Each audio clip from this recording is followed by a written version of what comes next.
Good morning, students. I think all of you are well. In previous video, we have already discussed about the topic regional kingdom of early medieval period. In that video, we have discussed about the rulers of India that were Palas, Pratiharas, Rashtrakutas, their origin and decline. Right now, continuing from the topic, I would like to explain the next part of the chapter, which is the Rajput kings, Ghurids, and Ghaznavids. Okay, the Rajput. Nothing is known about Rajput in study of ancient period. Ancient period में राजपूत के बारे में कुछ विशेष जानकारी नहीं है. Historians and scholars have different opinion about the origin of Rajput. इतिहासकार और विद्वानों का राजपूत के उदय के बारे में अलग अलग ओपिनियन है. Most scholars agree that they are Kshatriyas. बहुत सारे विद्वानों का मानना है कि वे क्षत्रिय थे. The Rajput themself say that they are Suryavanshi. Rajput खुद अपने आप को मानते थे कि वो सूर्यवंशी थे. Belonging to the sun's family. वो सूरज की फैमिली से बिलोंग करते थे. और Chandravanshi to the moon's family. और चंद्रवंशी चंद्र से के परिवार से अपने आप को जोड़ करके दिखते थे. Historians do agree that the Rajput are descendant of tribes such as Sakas, Kushanas, Huns, Gurjar and Gonds. इतिहासकारों का मत है कि राजपूत जो थे वो अलग अलग जनजातियों के वंशज थे और वे जातियां थी शक, कुशांस, हुंस, गुर्जर और Gonds. Now moving forward, and we have to know about that a different clan of Rajput of India. One of the Rajput clan, the Tomar, rose to power in 8th century. राजपूतों की एक दूसरी जाति थी वो जो तोमर थी, जो 8th सेंचुरी में जिनका उदय हुआ था. When they built the city of Delika, उन्होंने देलिका सिटी की स्थापना की जो बाद में दिल्ली के नाम से फेमस हुआ. Another Rajput clan, Chauhans, also known as चहमानाज. Rajput की दूसरी प्रजाति चौहान थी जो चहमानाज के नाम से जानी जाती है. Rule the region around Delhi और दिल्ली एंड अजमेर. और ये जाति चौहान्स दिल्ली और अजमेर के आसपास में वो राज करती थी. Prithviraj Chauhan was the most powerful Chauhan rulers. और पृथ्वीराज चौहान एक महत्वपूर्ण चौहान शासकों में से एक थे.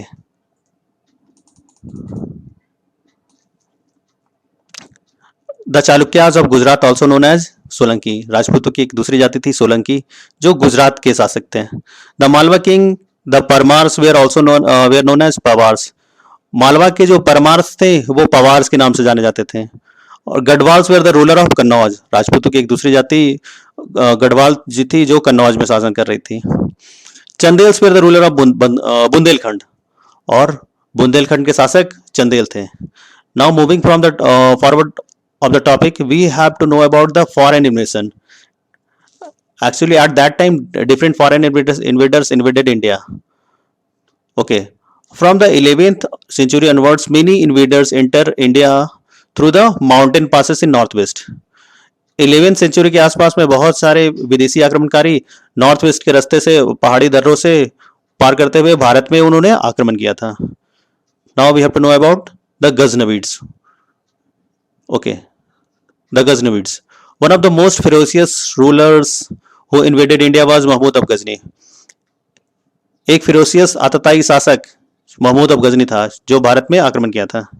He was a Turk by descent. वो तुर्क वंश का था. He invaded India 17 times between 1000 to 27.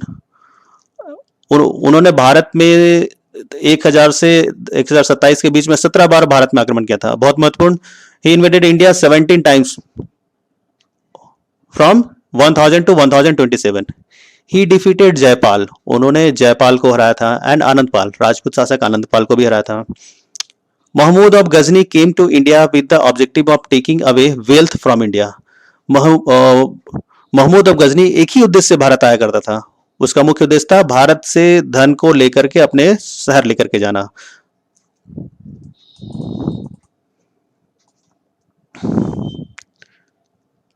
Most of his raids were therefore concentrated around important temples. उसके ढेर सारे आक्रमण जो थे वो मंदिरों के आसपास ही वो कॉन्सेंट्रेट हुआ करते थे. एक्चुअली मंदिर जो हुआ करते थे वो धन धान्य का प्रतीक हुआ करते थे, तो वो मंदिरों को लूट करके यहाँ से धन ले जाया करते थे. Mathura and Kannauj in 1018. 1018 में उन्होंने मथुरा और कन्नौज को लूटा। ही ऑल्सो अटैक थानेश्वर, उन्होंने थानेश्वर को भी लूटा। His most important attack was Somnath temple of Gujarat. उसके महत्वपूर्ण आक्रमण में एक महत्वपूर्ण आक्रमण गुजरात का सोमनाथ टेम्पल था। विच हैड इमेंस वेल्थ, जो बहुत ज्यादा, जिसमें धन था, बहुत ज्यादा धनी मंदिर होने के चलते इसे लूटा गया था। He use this wealth to decorate the splendid city of Ghazni, और वो इस मंदिर से लूटे गए धन से अपने शहर गजनी की सुंदरता को बढ़ाया था। इस धन से वो गजनी को डेकोरेट किया था। Now moving forward and we have to know about the next invaders that were गौरिड्स।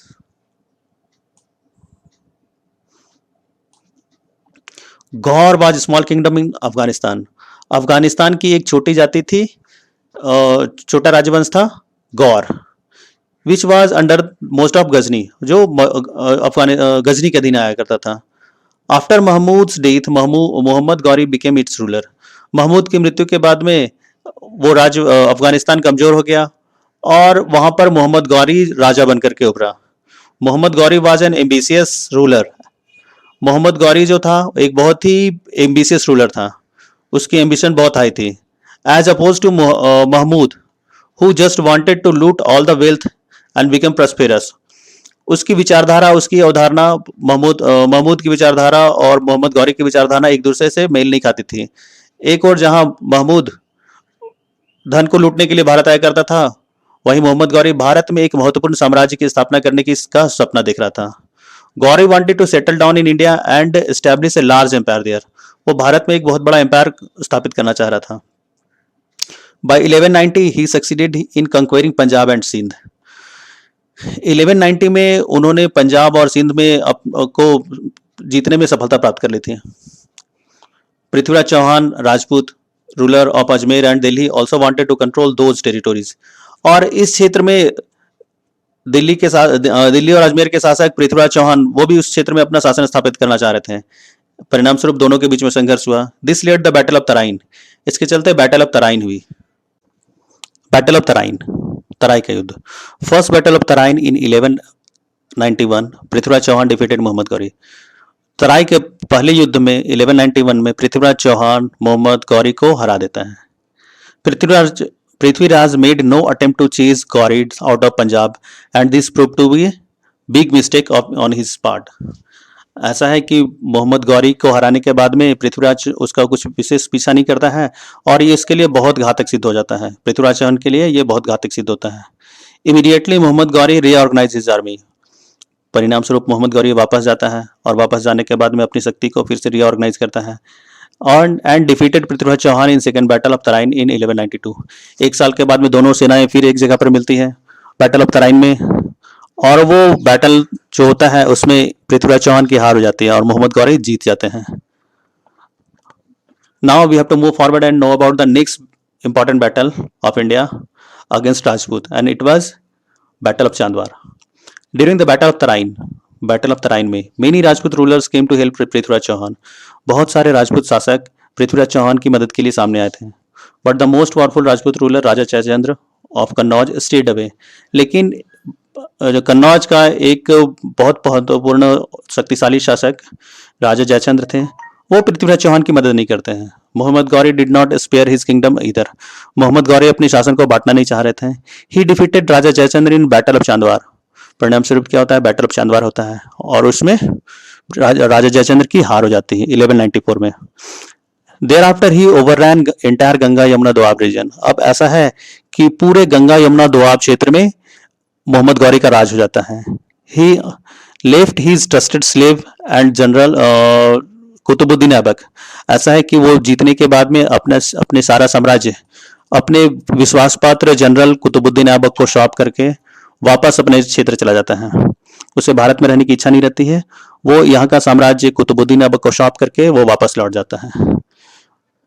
Okay, that's all. I think all of you have understood the topic, and for homework you have to click PDF link of school app. Thank you.